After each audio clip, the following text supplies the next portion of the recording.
Professor Kalyan, Associate Professor, Operations, IMT. It's an honor to be moderating an August panel like this here. We've had a very insightful presentation. So we are, earlier the plan was that we would have about 75 minutes for the whole panel conversation. That's now going to be a little lesser. So the way that we will do this panel discussion is as follows. We'll have 3 rounds.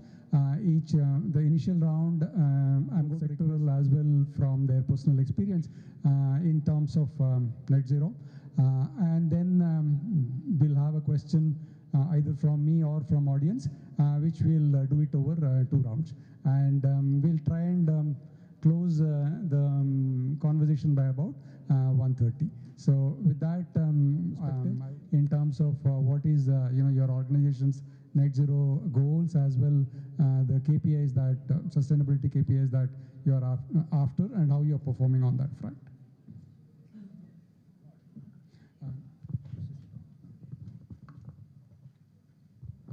So good afternoon, everyone. I am Prashant Tiwari, and I lead sustainability at Amara Raja. Not very far from here, 50-60 odd kilometers you go on this road. We are coming up with our gigawatt-hour lithium-ion manufacturing. I've crossed this road multiple times and did not realize IMT is on the left side. But a big thanks for having me here, and thanks Krishna for introducing me to this forum. Amara Raja, if you look at the purpose of the organization, it is about creating more opportunities for more people all the time. And that's the purpose which has remained, all this while 30 years of our existence. Now, if you look at the sustainability KPIs, 2.5 years back, we started working seriously around sustainability. We took our reduction in carbon emissions as one of the targets. And 2022 is the baseline. In last 2 years, from 0% RE, we have moved to 25% RE. Our absolute emissions in carbon has come down by 20%, and intensity has come down by 38%. Our water consumption, that was another material indicator which we identified for ourselves. So the water intensity has come down by 50%. Now all our manufacturing units have a zero liquid discharge unit. We spoke about circularity, and today 83% of the key raw material, which is lead, it comes from recycled sources. 96% of all the waste which we generate in our manufacturing goes for recycling, and our aim is 100%. So far over the years, we have benefited almost 30,000 beneficiaries, so we are very active. I mean, in fact, if you look at this organization, the purpose was to do something for the people around us rather than becoming a profit-making organization. That happened. That became a way to achieve that end goal. So we are very active in community investment. So we have 6 schools, we have skill development centers, hospitals, primary healthcare, women empowerment. I can go on talking about it, but I think the time is little less here. Now coming to the targets, we are committed to net zero. Last year we applied for CDP and we got B rating in maiden attempt. Our plan is to reduce our emissions, the absolute emissions, by 30% in 2027 and by 60% by 2032. We are also working with our suppliers. So our suppliers are basically those who produce secondary lead for us, and we are trying to bring those changes. So one of the big initiatives is converting their furnace soil run burners into electrification. So those are some of the things which we are addressing. So in nutshell, this is about Amara Raja. If you don't know about Amara Raja, you must be knowing Amaron, Power Zone. These are our brands. But we have 6 businesses. And we have an infra business, which is very active into renewable energy and hydrogen as well. So India's first green hydrogen refueling center has come in the state of Leh, and it was made by Amara Raja Infrastructure. And we have electronics division also. So like I said, we are setting up a gigawatt-hour factory, and we as an organization realize our responsibility towards India's switch towards renewable energy and electrical mobility. So we are coming up with lithium-ion options. We manufacture chargers for EVs as well as BMS. So this is in a nutshell I covered. Thank you. All students have heard about your brands, and I'm sure given the business of mobility that you're in, students will have number of questions on that front. So we'll look forward for that. I would now request Mr. Sharif to briefly introduce himself and share, in particular, given your background, if you could tell us the role of reporting, various forms of reporting, how that might, in particular, affect the behavior of organizations and your experiences around that. Reporting, in particular, with respect to sustainability. Absolutely. The reporting frameworks, I think I'll come back. This is Sharif here, Shafuddin Mohammed. Very good afternoon, everybody. Basically, I'm an ex-naval engineering officer, having worked for my country for 15 plus years, and a war veteran, having participated in IPKF operations in '89, and then to corporate for the last 20 plus years, and very honored to have been led EHS in Wipro way back in 2009, and then in Cognizant for the last 13 years. I was there in Cognizant, leading India EHS and APAC from 2017 onwards. After putting 13 years there, and just recently moved out, a very, very big, esteemed client, which my organization policy prohibits from announcing. But definitely I can talk about my existing and my last organizations, net zero goals. Both are similar as of now, 2040. And of course, that is one aspect. But today we are here, the audiences are, all the future of India, the business, right? You all are going to talk or, work towards a business and the profit maximization. That's understood, but at the same time, you also have to look at what we have talked about so far. So I'll just briefly touch upon when I come back, for the second round, I will talk about the frameworks. As per the World Economic Forum, we all know that what the top 5 risks the globe in at present facing. I'm sure some of you may be aware. This is I would rather talk on, there are 2 methodologies, right? Andragogy and pedagogy. So in university, it is andragogy, if I'm not wrong, right? The exchanging ideas, we got all your, adults here. So the first top, the climate, the climate is the top one. Okay, let me just, so among top 10, the last 2 years continuously, the climate risk, we all know that the glaciers are melting, the sea levels are rising, it's all not happening just overnight. It's all the phenomena. So I'll quote here, I was in an annual Sustainability Summit 2022 organized by the Southern Unit of Confederation of Indian Industry. The chief guest was Mr. Dr. Velraj, the Anna University Vice Chancellor. I'm quoting him. He started his speech with saying that the Mother Earth is a sink, S-I-N-C, of all the S-I-N-S sins of mankind. This is how he started. So the industrialization, we all know, I think some of our esteemed speakers have already talked about why we are talking about earth crust. We all know there is a lot of, I think last 12,000 years, there is a change in our, the weather patterns. Ice age to the warm and cold, both have been. But I think the last couple of years, we all know that. I think you all will agree with me. Rather, I don't know. Everybody's talking about greenhouse gases.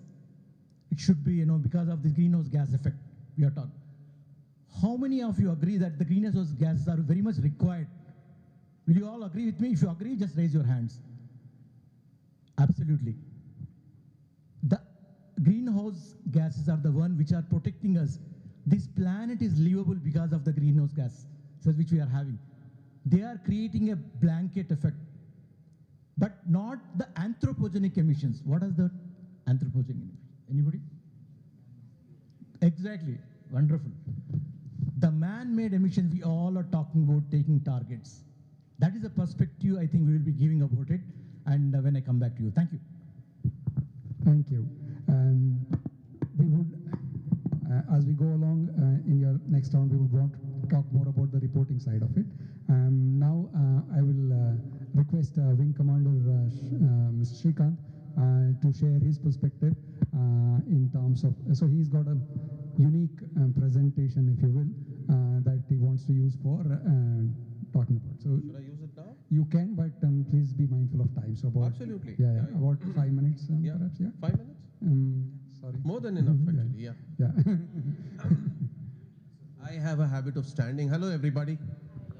When I make my presentation, I'm Wing Commander Srikanth.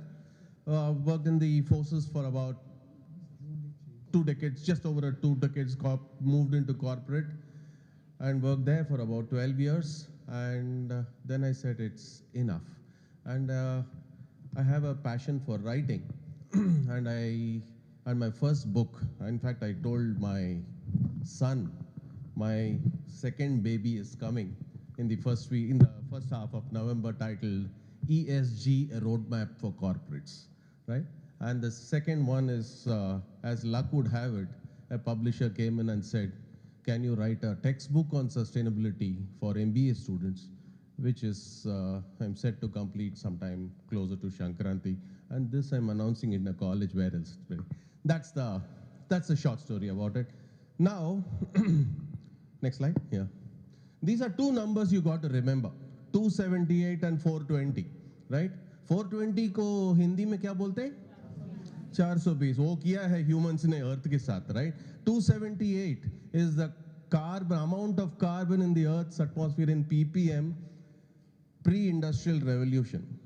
करके 420 करके we are at 420 now.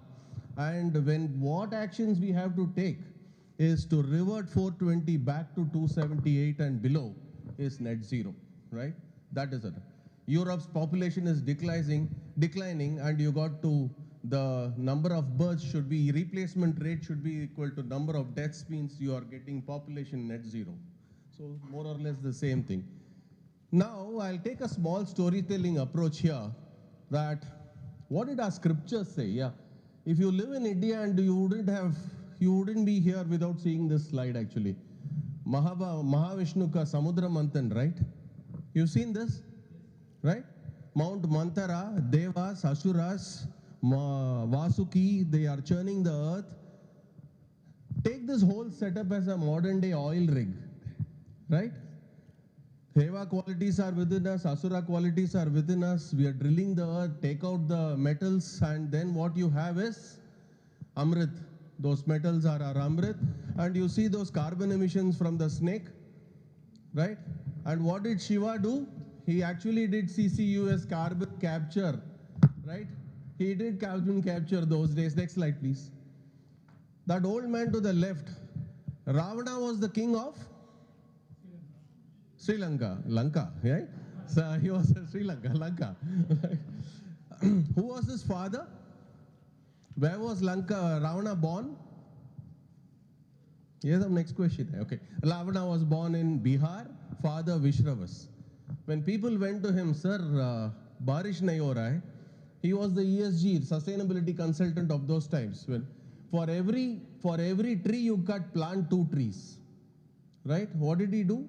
Replacement rate. Some advice. Today, Telangana, you cut 1 tree, you got to plant 10. Next one. This one. Planetary boundaries. There's something called planetary boundaries. Possibly in the TV it might be much better than the LED screen. What we wear, those green circle that you see, is the safe zone. Out of the 9 boundaries, we have already crossed 6. Then only thing that is left out is ocean acidification and all those sort of things, right?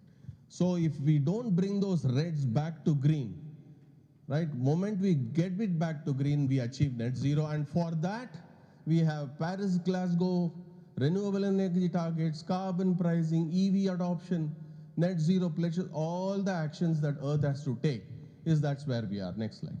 This is a busy slide. India's net zero ambition, right?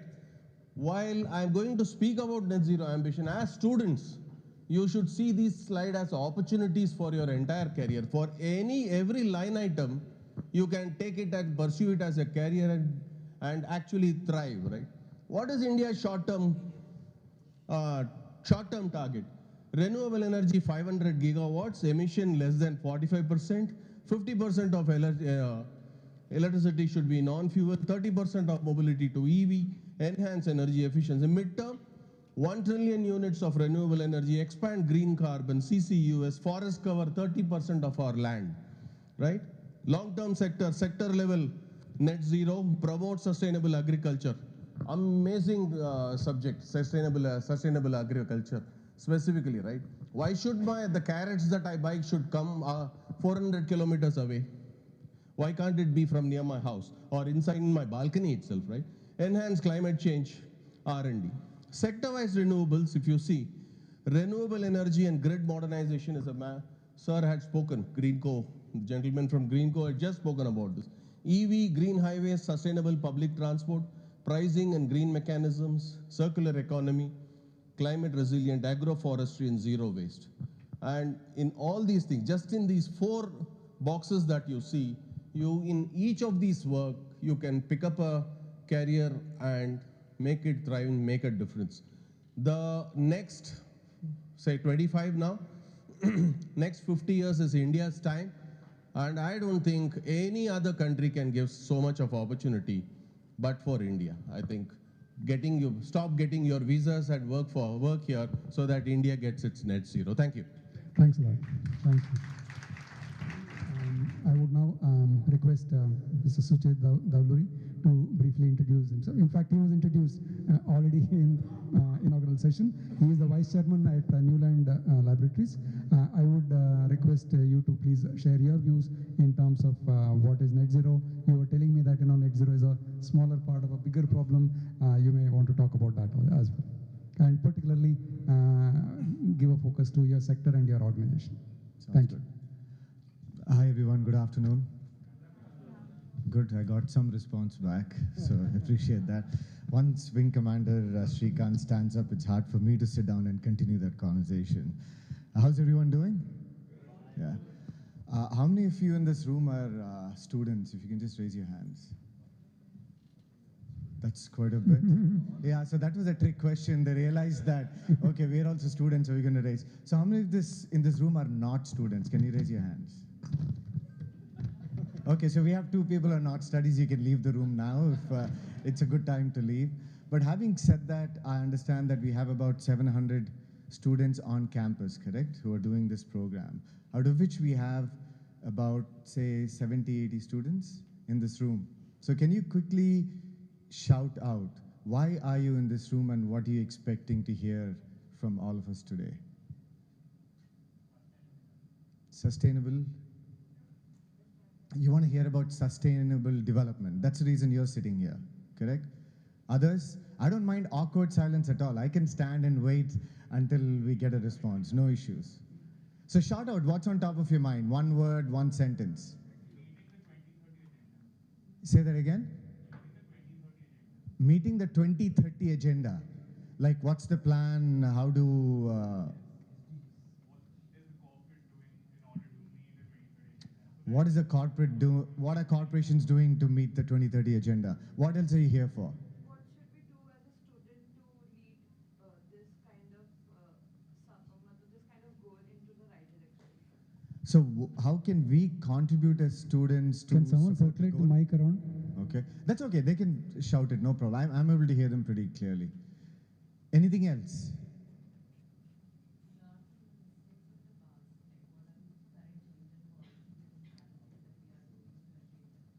Okay, good. I was given 3 minutes. This was my way of killing those 3 minutes, nothing else. But no, jokes aside, I think good valid questions. Hopefully we'll answer a lot of, yes. Say that again? To attain blue ocean strategy. I think you read the brochure wrong. But we'll try and address that in the comments as well, and I'm glad you said that. But having said that, I think all valid questions. Trust me, these are the same questions that we grapple with as companies as well. My name is Suchet. I run this company called Newland Laboratories. It's a pharmaceutical company. It's a listed company. So the internet will tell you more about Newland than I can tell you sitting here. But what I will tell you is that we got rated by S&P, the Dow Jones globally, in terms of our carbon neutral and sustainability initiatives. Every year, S&P picks 5 organizations from India to put in their yearbook. We were one of those 5 organizations that they choose to feature in the yearbook as well.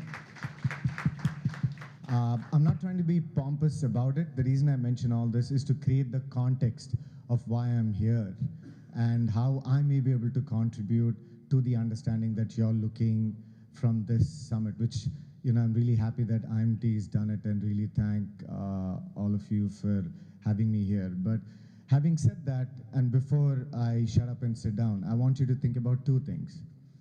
One is that the way we're thinking about sustainability or corporations are being measured is completely fractured. Because today, the P&Ls of organizations are actually not P&Ls. What is happening is we are robbing Peter and we are paying Paul. That means we are robbing the environment, converting it to our P&L, and we are paying salaries, bonuses, buying homes. And our P&Ls don't reflect that. So the basic dialogue on sustainability itself is fractured because nobody knows the true cost of organizations running. That's point number one. The second point is this whole dialogue that sustainability will impact your profit itself is again fractured, because the way to think about sustainability, and some of my esteemed colleagues refer to that, sustainability is actually about maximizing profit, but it is maximizing profit while taking care of your planet and people, not by damaging your planet and people. Now, the whole part about carbon neutrality is only one small pillar about sustainability. So the way we think about sustainability in Newland is how can we grow the business? How can we make even more profit? How can we grow even faster? But while contributing to the planet as well as people, not taking away from it. Right? That's where we are. That's how we think about it. That's what I think when I'm sleeping or non-sleeping. With that, thanks for the extra couple of minutes, but I'll pass it on. Super. Thank you. Thank you. Thank you. Move on to Ms. Priya. And yeah, please, by all means. May I request you to share your perspective from an asset financing and green asset management and green financing perspective? Sure. Thank you. Hello, everybody, especially the backbenchers. This is Priya Badsha. I look after corporate communication at Invesco. It's been around 27, 28 years in the industry, but I'm not going to elaborate anymore. I think it's a blessing in disguise. We have only 5 minutes. We'll be more impactful. We'll really touch the nerve. And I just have one ask, and it's a small ask. The backbenchers, if they can take a break from their mobiles for the next 5 minutes, I think we'll be home. Yeah? Can I have everybody's attention here? Both hands up. Both hands up. Okay, so there are two words which I've covered in my intro. One is corporate and one is communication. Communication, I'll take it later, but corporate, why? I mean, though there are representatives of corporate here, there is a tomorrow of corporate sitting at the back, and that's why corporate is a focus for my delivery as well as it would resonate with you guys. It's another 1 year, 2 years, and you're going to enter the world. Which world? Correct. So there are few darts of information, facts I'm going to throw, very crisp, 5 lines, and you'll understand why I'm doing that. It won't need any elaborate explanation. Draw your conclusion, and the writing is on the wall. 2005, dark side of chocolate. Chocolate makers caught in child labor scandal. Nestle's, Marsh, Mondelez, all these big manufacturers got caught because they were using the coca which was produced in an outfit which had child laborers. This was year 2005. Until last year, the lawsuits are continuing. That's the reputation risk which is spanning more than 20 years. And the funny part is, last year, there was a pledge again by these players who had pledged in 2005 that they are going to get rid of, this particular menace. And as of last year, they promised that by next year, they're really going to be completely free of being attached to child labor. So the E and S and G, that's what, so this was catering to which? E, S, or G? S. Yeah? Okay, I see some nods, so we are on the same page. 2015, Volkswagen. installed software in 11 million diesel vehicles to cheat emission test. What's the loss? Reputation is fine. We touched on the biggest case study of reputation. Loss of $42.5 billion. You know what's that? Just to closer home, to bring the India context, it was half of India's defense budget that year.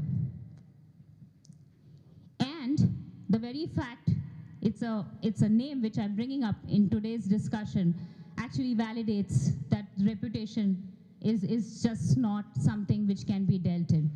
Being a COPCOM professional, in my entire tenure, I've worked with a lot of listed companies. We have one bad quarter. What happens? We have a whole plethora of questions coming up, tough questions coming from media, from analysts. At the most, I spend sleepless night. Of course, not now. We are tenured. We become thick-skinned. We know it's just a quarter and it's a long journey. But back those days, a decade before or 2 decades before, at the most, we used to spend a month, just kind of, answering the right questions, giving a visibility on the roadmap. This is just a bump in the road. And after that, if I have 2 good quarters on behalf of my listed company, we are home. We again have a lot of positive stories. But this kind of ESG interfering mishaps, they have a shelf life which goes beyond. And those 2 big examples are there. 2020, let's look at a company which has India presence as well. Anybody familiar with the name Fair and Lovely? We all know it's not that lovely, right? 2020, there was a big noise around, why there's a singular reference of a beauty standard. And especially it became a worldwide roar after the, Black Lives Matter movement came up. What happened? Anybody anybody knows, because it's a brand which is a household brand. Fortunately, not in our houses, but still a lot of houses in India. Correct. Is it glowing? Okay. So still, again, like I said, if we happen to see a package with that brand name, does it bring any joy, any resonation? I think it's like we really make a face, right? That's the emotion it attracts. It's still to say, it's still to stay there, unlike the quarters which can easily be rectified in the following quarters. So what I'm coming down to, a corporate, the memory stays. We all say it's a short memory, but unfortunately short memory is always for the good things. You put out a lot of releases talking good stuff about yourself, that has a very short life. That's human psychology. Anything bad, anything ugly just stays. And these incidents were happening much before Googles of the world came up. So it's not like, in today's world, it just stays. It has a footprint. Coming back to the generation, my backbenchers belong to. Coldplay. Any reference to Coldplay in today's summit? Any guesses why I brought Coldplay? They emitted carbon emission to like less than 50%. 56%. Absolutely correct. Full marks to you. And look at the power of storytelling. Look at the power of positive reinforcement. Beautiful report. Beautiful report. I wish I was part of their COPCOM team. Absolutely stunning report. What did it do? Of course, it really spoke to the generation which is perceived as the concert goers. My daughter, who's a teenager, knows about it. And then what happened? People actually started looking up for Taylor Swift. How is she doing with those kind of ratings? And then she got scrutinized, and then she's now, her team is pursuing, okay, how can we achieve that kind of thing? That's the power of, when I said communications and corporate. It's not a corporate, but it's an entity which we all are consumers of. So that's the point I was coming back to. Starbucks, now we'll just come to recent, and then I'll leave for the second part. Starbucks worldwide had a new CEO. Now, typically, we are so used to when a CEO is appointed, people look up to about his credentials, where is he coming from, what is his roadmap. Why was Starbucks in news just after the appointment news? Any guesses? Absolutely. So I think more than the news which they garnered for a new CEO, It was from California to Seattle, he's going to fly. It's a hybrid model, even if he's flying for 2 days, 3 days, people did all the calculation. And thank God for that. I'm really glad it's that kind of awareness. You know, be it media, be it analysts, and each one of us is a change maker. And I wish we had more, students at the backbenchers, but I'm looking at you guys as going back to your respective classes later and ensure that we have, you have more converts for the next edition. We want more population there. The lesser this side, much better. It means it's working. We are impactful. Finally, last bit. Why am I sharing this with you guys? Because you guys are going to enter the corporate world very soon. It's very natural, easier said than done, that you guys will look at the financial health of a company when companies are visiting you. Can you take a step back and try to evaluate how are they doing on those parameters of ESG? It's not easy. I put a disclaimer up front there. We are not really chasing a noble cause. We are looking at a very practical approach. How can we imbibe this? Look at the ESG health. Look at how wholesome they are doing as a corporate player. And last point before I move on, if there are two companies, Reliance and Tata, which one would you pick up? Okay, it's not like contest that we have to appear right, but Reliance is doing very well, right? I mean, so you really don't need any explanations in the long run what works. Immediate gratification, short-term run is profit. But the longer shelf life is, I think it was a unanimous voice. Over and out. Thank you. Thank you. Thanks a lot. All the panelists for your opening remarks, and that clearly set the ground. I wish we had more time, but I have one question to each of you, and I request if you could respond to it in about 2 minutes, and hopefully with that we will have maybe 2-3 questions open to the audience a little later. Ollie? Each person, no, each person, max 2 minutes. So yeah, let's use the same order that I used in the Mr. Prashant. Particularly with respect to mobility. A trend which is irreversible. This is going to happen. I mean, look at India, and let me just talk about the business case of this. In last 10 years, the price of the battery storage has come down by 70%. Solar has come down by 85%. Your wind has come down by 50%. What has also happened? Fuel prices and coal prices are going up. 14 of the 20 most polluted cities happens to be in India. 3.5 million people dead because of air pollution. So your cities are getting congested. We are becoming richer. We are going to buy more cars. So the business case is very well established. I think there is no doubt about that. And of late, what has happened is, see, if you look at the total cost of ownership, it was established almost 2-3 years back. For 2-wheelers and 3-wheelers, it makes sense to go for EV. 4-wheelers, still the initial cost was more, and unless your running is good enough, it makes sense to move towards EV. But again, the situation has changed. You saw a launch by MG, Windsor. Now the initial buying cost is lesser, the running cost is lesser. There are certain issues, there are certain challenges which I can talk about, like charging infrastructure. And I don't know how many of you have actually driven an EV. Raise your hand. So thanks. I mean, the new generation is actually trying it out. Yeah. One of the reasons I would buy an EV, not because it reduces carbon, not because it's pure performance. You cannot beat an EV. We are talking about autonomous driving. And in autonomous driving, the biggest gainer would be efficiency. So these are irreversible trend, right? Your roads and your area is not going to increase overnight. It's the same road. So if you move towards autonomous driving, the kind of split-second decisions which the automobile needs to take are just not possible with ICs. So very well established case, and I think the policy making has been very supportive. I think the government realizes it. The numbers are floating from like 2.5 million jobs to 25 million jobs are going to come in energy and mobility sector, and that's true. I mean, today as Amar Raja, if I talk about, and I'm talking to all the people who are going to join the workforce very soon, we just don't have skills. We are too dependent on China. I don't have people to run my factories in 50 kilometers from here in Mehboob Nagar. We are importing technology, we are importing people. So this would be, one suggestion to everybody who is joining in. There are enough opportunities in supply chain, in production, manufacturing, engineering excellence, COEs. There is so much more to be done in energy and mobility. Did I answer your question or did I miss out on something? No, irreversible is what you said, and that's a takeaway. Can I now move on to Mr. Sharif?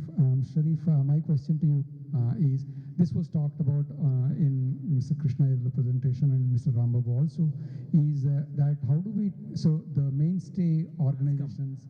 Compared to Indian terms. So basically, Commander Srikanth is there next to me. We all were part of. We are still part of it.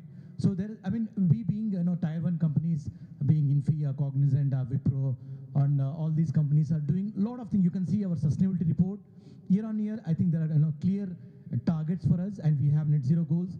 But when we talk about our Tier 2 and Tier 3 companies, it is not that India has to achieve 2070 target.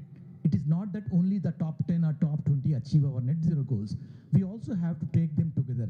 That's the reason what we have done is, some small things we have talked. We have also given them templates on the energy. When you measure, then only you can, save or conserve. That's where you should know your footprint to begin with. At the same time, we also did a small effort. And me and Srikanth are the co-authors for a book called Elimination of the Single-Use Plastic, which was released by our esteemed IT Secretary Jayesh Ranjan Garu in 2020. During the COVID time, it was released. So that is always available for any student. We can also give that one. These are all the small efforts which we have done, and we continue to evolve and in this era. And I was very happy when there was a CSR forum meeting in the Infi 2 months back, where some of the Tier 2 companies came and they said they want to start ESG. They doesn't know how to start, from where to start.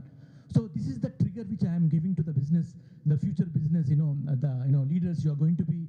So you need to basically, I'm again borrowing from from you, Suchet. The P&L is totally, grossly represented here. You are using presently the earth. Again, I am quoting, the Dr. Velraj. We are actually, misappropriating all our resources. Today, as I speak to you, we are using more than 1.7 for earth. What does it mean? In 1972, till, the earth, whatever earth has got a regenerative capacity, right? You all agree? So we are all using that.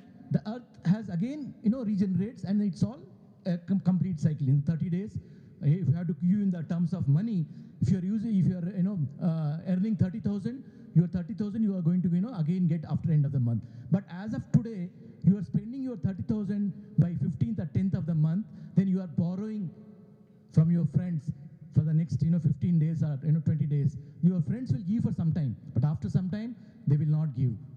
So this is the way you are over exploiting your earth. If this is the way it goes, by 2027 it is 2 earth, and by 2050 it will be 3 earth. This is the perspective which I am living, and you need to just take back when you go home to it. Thank you. Thank you, Mr. Sharif. Wing Commander Srikanth. You closed your previous presentation saying that you would want to talk about, or you would want to share about, how does the ESG journey of a company look like? It's a long journey, but if you can say it in 2 minutes, that would be great. I'll finish in 1 minute 59 seconds. Super. Yeah. Go to the last slide. This is a flow, right? None of you are going to, for students, none of you are going to get hired. So campus interview come over, join us as sustainability officers. This is not a subject where you have campus level placements. You need some sort of an experience after 5 years, 7 years. Then you laterally move within the organization. This is how a roadmap for any organization whom I consult, I tell them. First thing is a top management buy-in. You can see in those, I guess, right? Top management buy-in, and there is a baseline year. We all know how baselines are calculated, mean, median, mode for the past 7 years, and then say all that. You identify what is going to be my baseline year. You start with data collection, electricity, water, waste, all those sort of things, and use that data to calculate your scope 1, scope 2, scope 3 emissions. Then you have when you do an ESG, organization starts stressing on not sustainability, but ESG as a whole. The E is done by the facilities and real estate department. The S is done by HR and the social impact, the CSR partners. The G is done by a bouquet of organizations like legal, compliance, cyber security, procurement, finance, corporate communications, all of them put together. All of them form an ESG cadence committee who meet regularly. Then they start with emission reduction initiatives, social, like those bore wells in that forest for animals, right? Then at some point of time, you do some materiality assessment as to identify what is important for my organization. You cannot boil the ocean. These are the three things that I will do, right? You identify your materiality, have an internal audit plan. At the end of the year, you get a corporate fact sheet. In this year, this is my emission, fully audited, which I can disclose. And this disclosure sheet is given to corporate communication, ma'am. This is what has to go to the market. Then she hires an agency and gets the wordings done, right? Include you include those information in your client presentations, do it in your leadership reviews, invest to go carbon neutral, where the gentleman was talking about carbon pricing, buying of renewable energy, investing in offsets and all that. Do public reporting, where Krishna was speaking about CDP, EcoVadis, BRSR reporting and all that. If you don't want to do public reporting, at least start releasing a corporate impact report, right? Initially, couple of years, so that once you gain maturity, you can go in for public reporting. And at one point of time, you will feel confident enough to say, I will commit to SBTI from now, right? And that's when is the weak point. Moment I commit to SBTI, your organization commits, I will say I will be net zero by 2050. 2050 to bahut dur hai, 25 years, let me sleep for some time. No, right? So that means if I have to reduce 45% in the next, say, 20 years, you have to start reducing 2% every year. It is not that I'll keep switching on every alternate light. It is completed. This is not a subject of reduce. This is a subject of abundance. You have to think outside the box. Innovation, get new technology in, and completely a change management exercise to have a better ESG cadence in your organization. Thank you. Thank you. That was exactly 1 minute 59 seconds. Mr. Suchet, you spoke about, could you give us one or two examples from your own experience in terms of how do we break this misreporting, if you will, and get everybody on board to think about what's, we have a certain way of reporting accounting profits, but then how do we go beyond the accounting profits and get the whole organization aligned to a longer term sustainable objectives? I think there was one comment from the audience. One of the students said, what can we do as students, right? And I think all the esteemed panelists also commented, one way that you can do is when you're joining companies, when you're looking for jobs in the future, please look at organizations, and that's why to Priya's question, Reliance versus Tata's, which one would you join? And there was an obvious answer to it. It's obviously because of the ethics, the responsibility, how these companies operate. So that is obviously the way you should be looking at companies before you take up a job. That's for sure. That's one way you can contribute. That's one way you can become part of the solution. Being students, there's limited ability that you have. Having said that, how can we break this, robbing Peter and paying Paul, is today there are plenty of organizations that help you create an environmental P&L. So right now what we are mandated by the MCA or whatever it is an accounting P&L, correct? Which doesn't have the cost of environment in it. But today, increasingly, companies are getting on to doing an environmental P&L because that really helps you calculate, okay, you're making the financial profit, but how much impact are you having on the environment? And that's actually the first structured step that you can do to identify as an organization what are the areas that you can work on. Within Newland, there are multiple practices that we do in terms of any capex that is approved. I will only sign off on a capex after my team has actually compared all possible technologies that are available, which is the most environmentally friendly technology. Has it been properly evaluated? And only then I will approve a capex. No capex comes onto my table unless we've actually calculated the impact that it has on carbon emissions. Unless that impact happens, we don't. As Krishna was saying earlier, scope 3 is really the challenge. We are like, Newland is a drop in the ocean, right? We make, out of the 5,000 pharmaceuticals that are approved globally, we make 75 pharmaceuticals, right? So we kind of the drop in the ocean, but our suppliers, we buy from about 500 suppliers in India, in China, overseas. Their impact is much higher. So today, we do what we do in Newland because we can walk the talk and create that awareness for our suppliers that are having a much bigger impact on our planet. So we're not under some, what do you call it, denial that, you know, we do a good job and we're doing our responsibility. We recognize that, you know, we're really nothing in the whole scheme of things. We have to influence a larger ecosystem. So that's kind of where we are. Awesome. Thank you. Thank you. Over to Ms. Priya. You are a communication specialist, and my question to you is, in the last, say, 5-7 years, I mean, did we witness any change in how an entity is perceived in terms of its commitment and action towards ESG agenda and the role of communications in that? Could you please share? Yeah. So before I get into the entities and the corporates, again, backbenchers, sorry, I'm like really hounding you guys. Like I said, my daughter is in school and they are applying now, you know, in the final year and applying for US universities. And one of the ways to get more credit is, you know, get attached to a NGO, do something around social work, so those kind of things. And I noticed that, you know, parents also, which is a good sign, you know, encourage their kids to do that. Of course, the end objective is different, but what happens in the process is, it's again positive reinforcement. And there's one case study of a kid, you know, either it can be as tangible as a donation drive, but it kind of, you know, creates ripples around, and it gives an, you know, it sets an example for others to follow suit.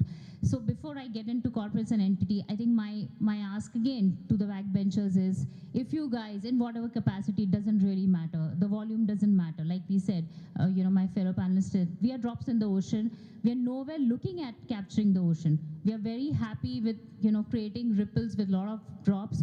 So in individual capacity, you guys have the, you know, the benefit of this exposure.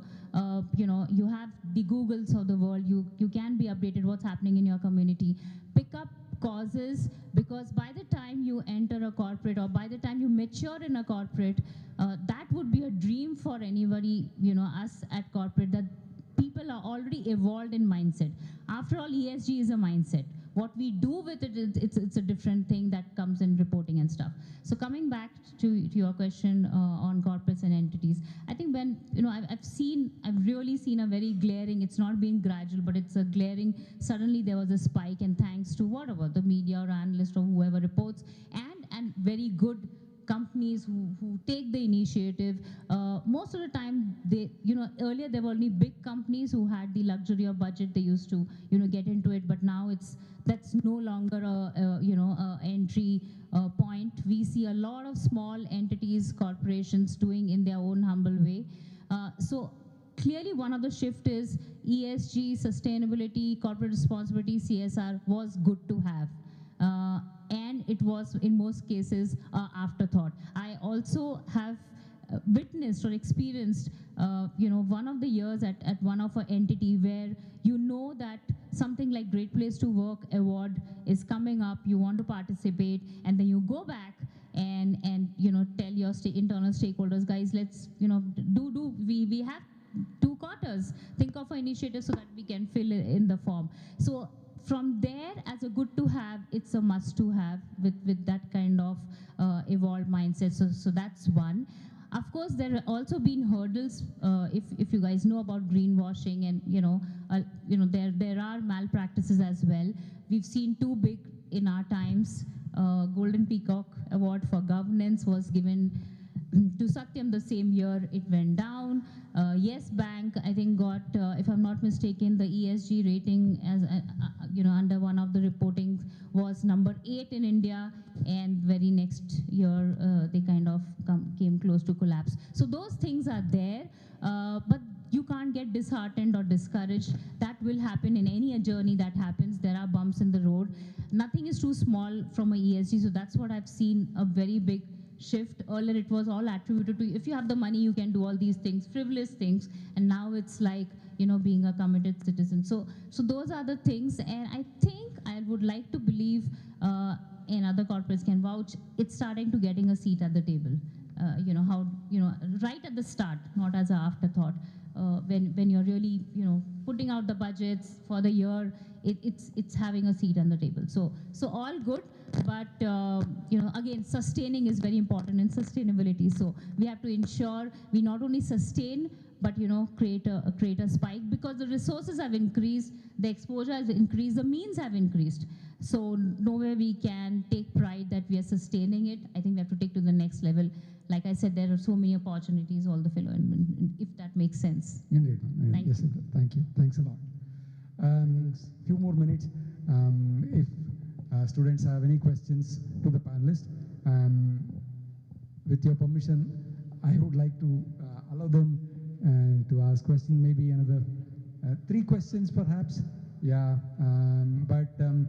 Yeah. It's a general question to the whole panel. Your name? I'm Sarbanga Mishra.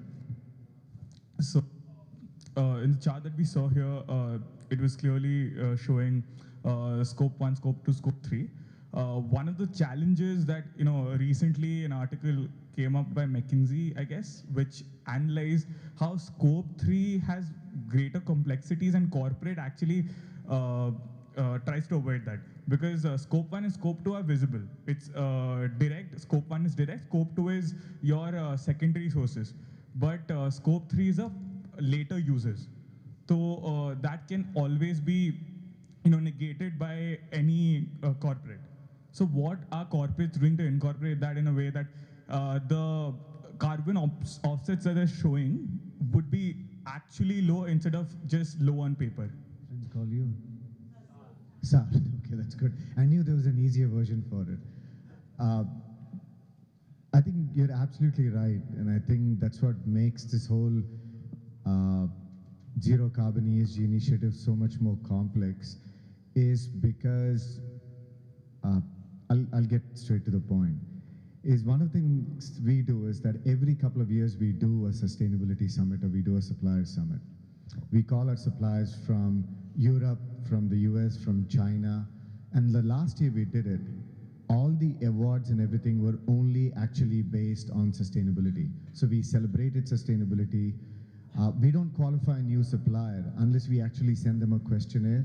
We understand what are their practices, sustainable practices. Only when they make the cut do we qualify new suppliers. So there's multiple things that we do in terms of social media, conferences, learning events, qualifying the right suppliers to make sure that we are having a very positive impact on scope 3. That's the short answer.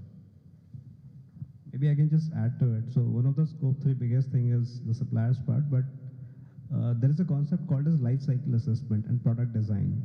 So something like a vehicle, 95%, 90% of the total CO2 emissions over the lifetime will be during use phase. And what sometimes organizations used to do previously is, this is within my control, scope 1 and 2, which is happening inside the factory. So I reduce energy efficiency, but I don't design a product which is energy efficient. So I think that concept has been now used by most organizations. When you design a product, it may happen at times that, for example, EV batteries, right? So lead acid battery require much lesser energy than lithium-ion battery. But lithium-ion battery are the ones which are going to lead to the electrical mobility. So product design is also a very important part of it, and organizations are looking into it. And it is possible to quantify. Think of it, scope 3 emissions. My scope 3 emissions are scope 1 and 2 emissions for my supplier. So like I said, having a good control, I mean, where there are definitions of control and influence. And I think as an organization, you have to use both. Sometimes control, sometimes influence. Next question. Yeah. I work for a startup called Atlas Motogen. So it's based on hydrogen fuel cell automotive technology. So my is to the whole panel, for any startup, one of their core values is also about sustainability. One of the panel members was telling, we are not in anybody's denial, so suppliers has to listen to us. So that is the time, typical company grows well. But when it comes to startup, you want sustainability to be your core. So you sort of wanted to do some sort of case studies, the process, how do they supply their materials and all. But it's again like money versus scope. So if you are a startup, nobody listens to you. I mean, they wouldn't actually care about all these when you send all sort of specifications or something. We want these sustainability aspects to be covered in your process. They wouldn't actually care. Otherwise, if they care, their charge is going to be very high. It's again like do or die startup, because you have very limited resources in terms of financial, but you found him to a right supplier in terms of technology, not of sustainability. So what's your take on this? T-Hub, you heard about it, right? So that is the address which I wanted to tell you, and because I'm one of the mentor there, we had all such companies, startups, which naturally the financing is one of the important element, which they are initially, neither nobody is, want to, come forward and, finance it, because you have an idea, but you wanted to do something very good. That is again, bottom line is the sustainability, but people are not ready to, fund it kind of a thing. There is a platform available where just recently we concluded out of 100 plus companies, we have, I think we shortlisted 19 plus companies. That's the 19 cohorts, which we call it. So I'm one of the 7 mentors for those 19, companies, which is any one product, not only engineering product, any other product is also there, where the companies are ready to fund. I mean, there are financial institute who are ready to fund through the T-Hub route. Please get in touch with me or with T-Hub, and you will definitely get some support. Anybody? I'm not sure if that was your question, but yeah, I think I did get what it you're was saying. misaddressed. No. I don't necessarily agree with this whole concept that if you're a startup, you're too small to invest in sustainability, no one cares about it. I'm not sure I'm quite aligned with that, because that's not my experience, because apart from, we also invest in a lot of startups out of a large fund. And what we've found is, see, I mean, the human race has put rocket on the moon, right? So we're capable of significant technology. The problem is we've never really been trained to think about growing our company's sustainability, because we've never been measured.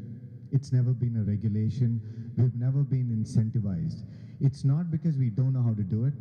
It's not because we cannot come up with inexpensive technologies to actually protect our planet while we grow the company. So, long story short, as a startup, you could actually use sustainability as a significant differentiator for you. Going back to the blue ocean question that came earlier, is you can actually use sustainability to create much more value for you as a company, because people, financial institutions and investors do really care about sustainability, because everybody knows is that the damage we are creating to our planet today is a future that we are borrowing from our kids and the future generation. Everybody understands it. So if you invest in sustainability, you will create that differentiation. That's my point. Yeah. And bake in your strategy, right? People, when I take startup pitches, right? Two things which looks like it is force-fitted is, one is sustainability, one is DEIB, right? It is there for their sake, actually. Right? Bake it in your model. It is there, but it doesn't show. It comes out, but it is not there. I'm also there. It's not like that, right? But it is seen, and it is not expensive at all. It's not expensive. People immediately think there is a separate cost to it. It's not that. Great. One last question. Okay. My name is Samipta, and I want to ask question to Priya ma'am. So I'm a member of the CSR club of IMT Hyderabad. It's called PEHEL. So do you have any suggestion and ideas or initiative that we can incorporate to motivate others, as you mentioned that we need to prepare before entering the corporate world? So do you have any initiatives and ideas that we can include? So, Can as our MD and our company mission to be the part of this journey. So this is one of the reason I'm driving for entire the company and entire the nation. So here just I want to know as entire panel members that we are talking more about EV technologies, which is we are reflecting in the market, we're reflecting on our surrounding today. Though EVs are basically run by the batteries with the stored devices, in very simple if you ask that. So how we see that, because the moment is the trending is going up, the battery discard, because that is one of the biggest hazard for environment. Today, our environment, maybe our infrastructure is not supporting more for discard. As rightly said, gentleman, Mr. Suchit, we are robbing to environment. That's So, fine. Batteries have multiple chemistries. Today, if you look at India, we are focusing more on LFP, which is lithium and phosphate. And earlier, it was NMC. Now, why NMC is better, why LFP is better, there is a lot of discussion we can do. And more is coming. So, I do not agree with you on this, that it is a major hazard or we are robbing the planet as such. And coming to the discard of the battery, a typical battery, if you look at LFP battery, it can last up to 3,000 cycles. And let's say the range is 300 kilometers. Let's say one cycle is 300 kilometers, you're talking about 7-8 lakh kilometers of the life. When the battery is ready for second life application. So 8 years does not mean that battery is useless now. It has 70% of capacity left. It can now work in home and UPS inverters.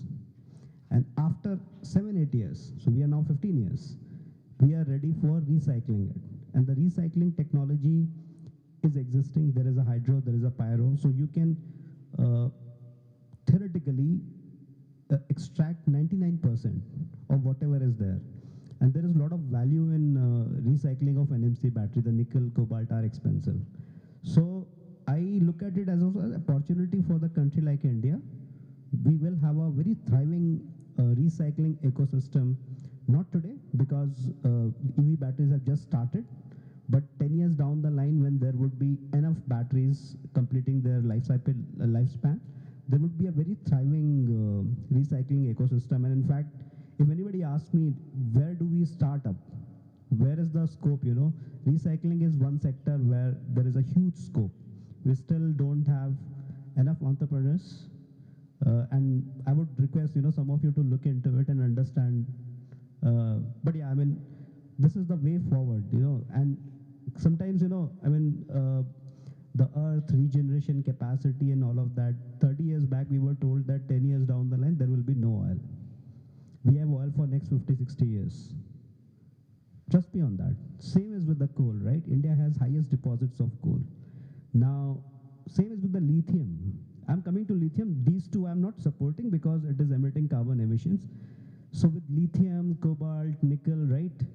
The exploration process has now started. Trust me, we will not run out of lithium to support this EV transition. There are certain supply chain challenges, there are social challenges, like a lot of cobalt comes from Congo, and there are issues. But it's also a question of scale. When you do it on a scale, the efficiency starts coming in. Why China is able to produce the batteries at such low cost and we are struggling to do so? Scale. They have perfected the technology. Their resource efficiency has improved drastically. And it's difficult for other countries to catch up. So it's a very long answer, but this is the way forward. It is not having any negative impact. Or if I say there is a minor negative impact, it is more than redone by the positive impact it's having on the overall ecosystem.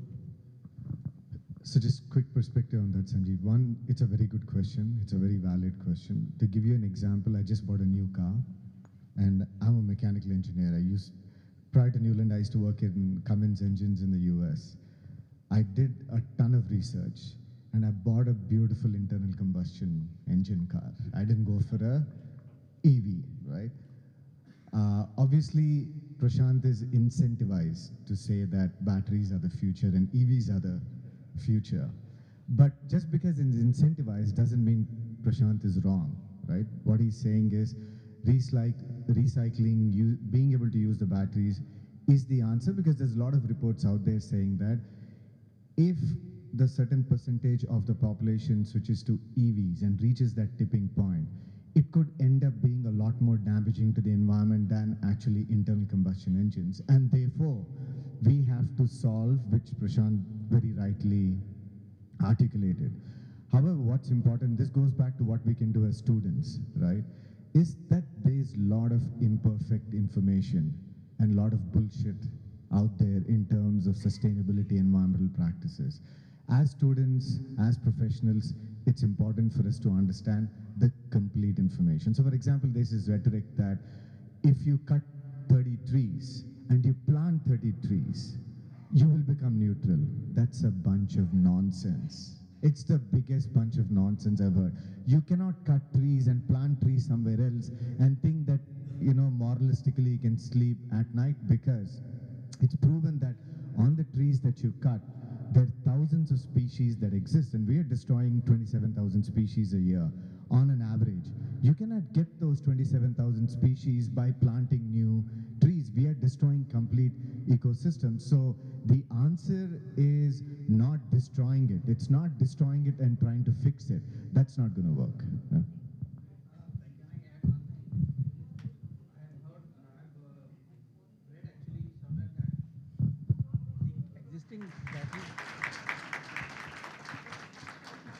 The diversity of perspective has clearly added a lot to all of our collective understanding, and more importantly, your experiences have added hope to all of us in terms of this whole conversation from student standpoint, and therefore what we as students can do our bit in this sustainability journey.